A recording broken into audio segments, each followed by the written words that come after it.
Welcome to the most erotic review on YouTube, and today we will be reviewing No Man's Sky.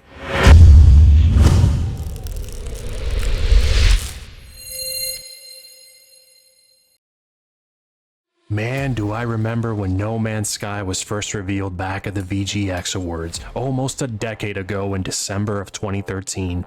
The game subsequently received a lot of media coverage. Hello Games became a well-known development studio after this reveal, and their game was perhaps one of the most hyped-up space simulation games to ever come out. Unfortunately, this hype wasn't meant to stick around, because when the No Man's Sky released in August of 2016, it was nothing short of a major disappointment. The game was barren, empty, and lacked any and all gameplay elements which were promised, and yet, Hello Games never gave up on their passion project. It has officially been 6 years since Hello Games started to refine their product and deliver on the promises they made. And deliver they have done. In 2022, now it is the best time to dive right into No Man's Sky, a game that is larger than life and a true space sandbox where you can create your own way of having fun. It's safe to assume that No Man's Sky offers players the biggest playground ever seen. Before 2016, the largest map ever made was Minecraft's staggering 4,096,000,000 kilometers squared in size. That particular game benefited greatly from the scale of its area because it allowed players to construct their own worlds within it. No Man's Sky, on the other hand, increased the map size to a cosmic level with a galactic sandbox that included 18 quintillion planets, totaling a number so large I can't even say it, the numbers on the screen. The entirety of the planets, including their flora and fauna, are procedurally generated by Hello Games' fantastic AI technology. Most of the planets that you will find yourself upon will feel completely different from the other, and there's so much to explore and find that it can become overwhelming at times. Of course, combine that with a space station just floating around in space, rebel bandits, space pirates, colonies of people situated on different planets and stations. There's near infinite things to do as well as see. The gameplay is simplistic. This is a first-person adventure/exploration game that you can play alone or with up to 3 other people. There's immense freedoms in terms of how you want to approach the game, but there's a simple gameplay loop that holds it all together. You explore a near unlimited number of planets, looking for indigenous wildlife and plants, while mining materials to improve your ship and equipment. That is the core essence of this world. You explore it, find things to do within it, and you will honestly never run out of things to do within it. There's almost always something looming in the horizon. The game starts out by giving you a hefty set of tutorial missions, where you wake up stranded on a planet and have to find and recover a ship to enable space travel for yourself. After you get through this section though, the universe is your oyster. The only thing that holds you back is yourself. There's so much to do here. For example, a regular day in No Man's Sky for me went like this. I discovered an ancient portal which had trapped a space traveler between 2 worlds. Then I established a prosperous base in a large desert. Amongst the heat waves and the deadly animals that were holding it hostage, I then left for space, the final frontier, hoping to come back to my base later on, but I got distracted by when I saw some space pirates attacking a freighter. I decided to lend a hand, which led me to being given control of said freighter afterwards.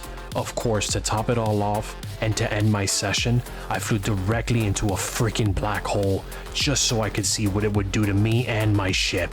It's understandable that these are brand new features, but that they have also been released progressively to many devoted No Man's Sky gamers. However, what about someone who hasn't played the game properly in 6 years? Well, the overwhelming abundance of new stuff is genuinely a lot to take on. There is a huge chance that you might feel overwhelmed by the sheer amount of content there is here. First, then there are those of us who are simply looking for some action, and in all honesty, this isn't the game that's going to give you that.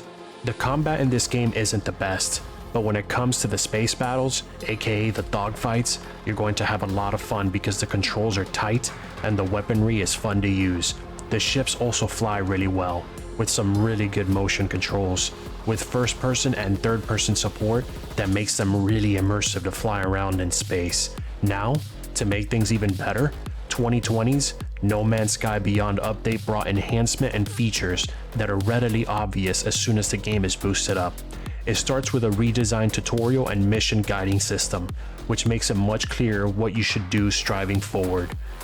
There's improved graphics which accentuate the details on your ships and breathe new life into the glorious ecosystem of the game world.